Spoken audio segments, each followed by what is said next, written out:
Hey there, Paul here, and today I want to share with you something I found fascinating. I was kind of peripherally paying attention to the NFL games this past week, and I like to watch those sometimes because while I don't agree with all of the behavior that some of these guys do, there are some really good people within that community and that culture.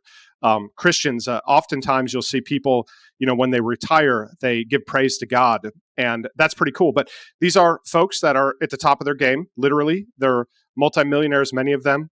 There's a lot on the line. They have winning mindsets that I think we can draw from. And one of the things that really stood out to me from Sunday's games, and I don't remember which game and I don't remember which player, but the guy broke his wrist. Okay, so I want you to just imagine this. He's playing, he broke his wrist, and there's a picture of him somewhere online where he's looking at his wrist. He continued to play with a broken, stinking wrist. Now, I don't know about you, but to me, that is incredible. Another instance happened with, I believe it was the Jets quarterback, guy named Mike White, who has been playing, recently over the last couple of weeks, and he got battered by the Buffalo Bills. He got tackled right kind of the lower chest area, and then he had to leave the game for one play, and then he came back. He got battered again, and he was beat. He continued to play.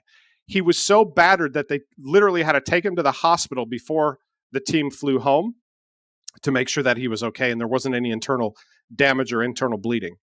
Now, to me, again, I think that's kind of foolish taking it to that limit, but I appreciate that mindset of the warrior. When I was young, I believe I was 7, I was ice skating with my mom, and I accidentally, tripped her, and she fell and she broke her wrist on the ice skating rink. And I'll never forget the intense pain that she was in. We had a stick shift at the time, and she broke her right wrist. So I had to learn how to stick shift with my left hand while she's sobbing, tearing in massive amounts of discomfort and pain. So when I think about this gentleman who broke his wrist and kept playing for the love of the game, the love of winning, I look in the mirror and I ask myself, what are your excuses, Paul? What does it take to knock you out? And when I first got started in my business career, if I had a speed bump, if I hit a point of friction, if I hit a pothole on my journey, man, I'd be out for like weeks. I'd be like sitting on the couch, eating bonbons, eating Ben and Jerry's, feeling like a sap, feeling like a loser. Now, no matter what, we're still going to encounter challenges. The Lord never promised us a challenge-free life. What he promised us was victory in all things. We can do all things through the Lord, which strengthens us. We walk through the valley of the shadow of death, right? We don't camp in the valley of the shadow of death. And so I just want to encourage you today, take it up a notch. What is your commitment to the King and the kingdom and the visions and dreams and goals that he's put on your heart? Because God, we used to be able to say this. I don't even know if this is politically correct. So if this is offensive, forgive me. I just don't know how else to say it. But there used to be this principle called being an Indian giver, which is where you would give something to somebody and then you would take it back. And I can assure you that is not the nature of our Lord. So what that means then, if that's true, which it is, it means that those things that he's put on your heart, that he's dropped in your mind, are for you to have happen in your life. They are for you to experience. He's not teasing you with those things. He's drawing you with those things. He's calling you with those things. He's challenging you with those things. And just like that football player played with a broken wrist, sometimes we just need to keep the hammer down when all hell is breaking loose. Forgive my English. And if there's one thing that I can attribute my success to besides being the son of a king, it's that I never freaking quit. I was too stupid to quit. Cracked my Bible. I read Deuteronomy 8:18. For it is God who gives us the power to create wealth, to establish his covenant. And I was just dumb enough to take him at his word. And guess what?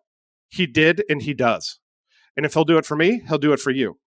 But that promise is conditional on us activating our faith, and faith without works is dead. Therefore, if we're not in action, if we're not in right action, if we're not taking clean action, then we are not eligible for that promise. We're not going to wake up one day, just be walking down the street, doop, doop, doop, doop, whoop, and get whacked in the head with a $10,000, $20,000, $100,000 a month, $100,000 a week income. We have a part to play. First the blade, then the ear, then the full corn in the ear. So it's a baby step, right? Our walk with the Lord consists of a series of steps with the Lord. So even though those visions are pulling you and pulsing, whom, whom, whom, recognize that you have a step to take. And if you understand what that next step is and you trust him and you work like it's up to you, but you pray like it's up to him, then it is impossible for you to fail. Literally impossible. Otherwise, he's a liar, and he's not.